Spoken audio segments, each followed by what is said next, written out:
Hello, how are you? Hey, Dallin, what's up, my dude?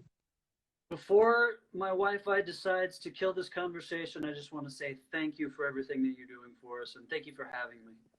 Well, And thank you for taking time out to do this. Thank you for putting out new music. Let's get right to it then. This new song, "Leave Me Alone," love it. I'd like to know what it means to you, and also the Prince vibes I'm feeling in that song are dope. thank you very much. That's very kind of you.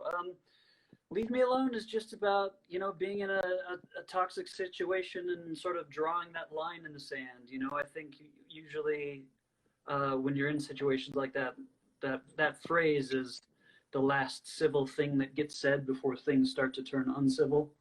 You know, Sure.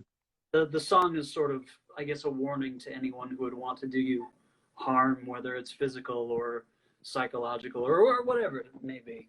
Sure, yeah. So, great song. It just dropped yesterday, I believe, because I put it on my featured top prospects on the show. Got some really good feedback from it. So, just letting you know that. And the album too, I believe it's coming out. Hopefully, I know things change very rapidly in 2020. As is your new album, going to be coming out October 16th. That's the plan. Yeah. Okay. So, is there like a special or a theme to this album? It is sort of a soft concept record. When we came out of the gate with our EP, we sort of presented this band as if it were a band from 30 something years ago that just got forgotten about. And we didn't want to have to do the same thing twice. So rather than just completely start over, we decided to twist that story a little bit and pull the curtain back a little bit more. So now, without giving too much away, there is more to that story. Especially if you go back and look at everything that we've released so far, the timelines that are related to that story, they don't really add up. So we have sort of laid the foundation for that concept to change. And I don't think we'll always do concept records, but for now, it's been a fun way to sort of present the art that we've been making. Yeah, so your band is very cool and very unique in a way with the storyline. You touched on it a little bit. From what you can say, that's not going to be on the album.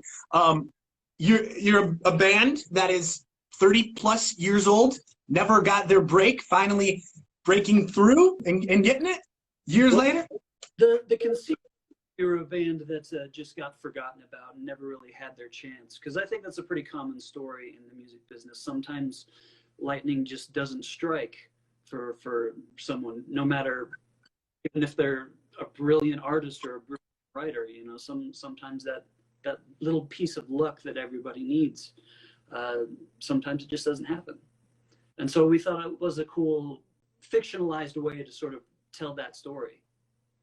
Sure. Yeah, the very cool concept, and it's fun too. So, what have you been doing in quarantine other than getting ready for this album? How much of quarantine was spent on the album? I've been trying to get my damn Wi-Fi to work, that's for sure. But other than we've been prepping for live shows, not that we have any in the works, but Yeah. hope that they'll come back again someday soon. So we're rehearsing on our own. Ryan, my drummer, he lives in LA, and exchanging ideas and stuff back and forth, and just really excited to be finally getting this record out into the world bit by. Yeah, for sure. So how do you see this working? Normally, a band would throw out a record and then they do like a little tour to support it. But since there's no touring anymore, you just throw out the record, people have it, and then what do you do? Yeah, there's a giant question mark hanging over everything right now. It's kind of scary in a way. I'm sure there are a lot of bands out and venues and music related things that might not survive this pandemic, which is sad to think about. But it's our hope that we can figure out a way to make it work, and make it work in a way that keeps everybody safe, because that's the highest priority. As much as we get out there and play music for people, it's more important to collectively think about each other and keep each other safe. Sure, yeah. So we are here in Minneapolis, Minnesota, Prince's hometown, and I know you kind of love that era and those Prince vibes. Have you ever been to Paisley Park? I never have been. No. Anytime we've gone anywhere on tour, I only ever get to see like the airport and the hotel and the venue, Yeah. and like the alley behind the venue. I never really get to wander around unless we had like a day off or something. But no, I hope to one day though. That would be really cool. I Yeah. did ever see the Prince exhibition at the Mopop Museum in Seattle. Cool. It was really cool. Very, very cool. So during quarantine, you said you were working on the album and trying to get your damn Wi-Fi to work. Have you picked up any like guilty pleasures or bad habits that you didn't have before? Oh man. Well, all of my pleasures are innocent until proven guilty. That's my official stance on that. I like it. Um, but no, not really. Just been working on music and spending a lot of time in the test room. Very cool. Okay. I don't. Oh, yeah. There you are. Cool. Got to talk about it because it's one of the best movies ever. Back to the Future with maybe the best band name ever. I don't know how, but they found me. Obviously from that movie. But why did you decide to land on that as the band name? Well, band names in general are kind of ridiculous. I mean, even my favorite band ever, the Beatles, their name is a pun. That's really stupid. I think the only band that ever got away with like a good band name was probably like Led Zeppelin. Like they win the band. Yeah. Oh yeah.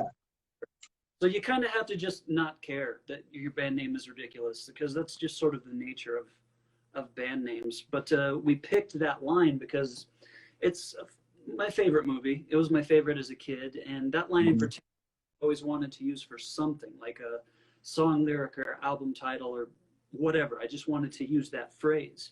But when we got started as a band for the first year, everything that we did was in secret. We would play shows and just flat out deny that we even existed at all. So that phrase really seemed to fit our whole MO of deny everything and operate in secret. So the people that did find us, it seemed to fit that. So Yeah, it was funny. I saw a meme just the other day, and it was Doc saying, "I don't know how, but they found me." And then it was like another separate picture in the meme, and it's them in the parking lot of the mall, and he's got a giant sign on his truck that says Doc Enterprises or whatever it was, and it's like, okay, maybe that's how. But back to the Future. Couple questions. Maybe you can help me out with this. How bad of a kid was Marty? Because Biff was saying he's getting kicked out of boarding schools. He's getting all kinds of flack from the principal. Was he really a bad kid? I think he was just trying to find his way in this crazy world, or his crazy world in 1985. He's hanging out with scientists. I mean, yeah, he's an older gentleman, but he's a professional inventor. I mean, Marty had his eyes set on the stars. That's very true. So if they were to make a fourth Back to the Future, I don't suggest that they do this. It's fine how it is. What era would you like to see him go back to or in the future? I don't think I can even entertain the idea because it's a flawless movie. I don't think it should be touched. It's kind of sacrilegious, yeah. So I'm probably just going to eliminate three. One or two, which one is your favorite? Number one. It's flawless. Yeah. I still love the other two. The trilogy as a whole is great, but there's no denying that part one is just a simply flawless movie, which is pretty rare to have. Yeah, absolutely. So the name, I don't know how, but they found me. I didn't notice this until I think it was yesterday or the day before. No punctuation whatsoever. I used to be in a band where punctuation was kind of a big deal. So I think I know that band. Yeah. we're trying to take the opposite approach, trying to keep those worlds as separate as possible, respectfully so. Do a lot of people notice that right away? Because I mean, I did not. Absolutely.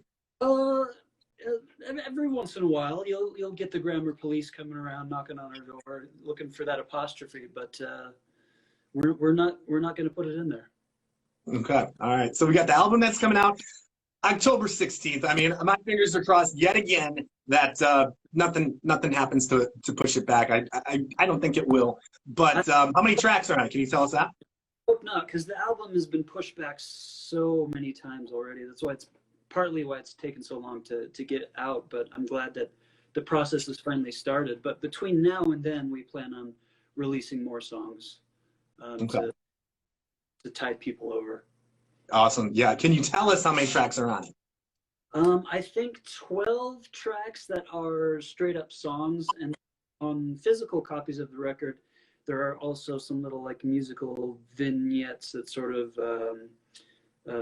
interweave between songs and feature like some spoken word stuff, little just little pieces of music that won't be available to stream. It'll be there for the people that want to buy like the physical copies and stuff. Awesome. Plan on releasing on vinyl? Yeah. Perfect. I can't wait to hear it October 16th. I can't wait to hear more about how the history of the band plays out on the record. So thank you, Dallin, so much for taking your time. I'm glad the Wi-Fi held up. I got a little nervous at first. This has been the best one today. The last one I was on lasted for about, I think, 7 or 8 minutes before it kicked me off. And I actually got to have an entire conversation here with you, so I'm appreciative of that. So beautiful. Dallin, thank you so much. When everything gets better, we're going to bring you guys here to the Twin Cities, and we're going to sell out another show that we did with you not too long ago. So come back soon, my friend. Best wishes. Good luck. Can't wait to hear the album. Stay safe, everybody. Wash your hands. Stay safe, man. See you, dude. Thank you. Later.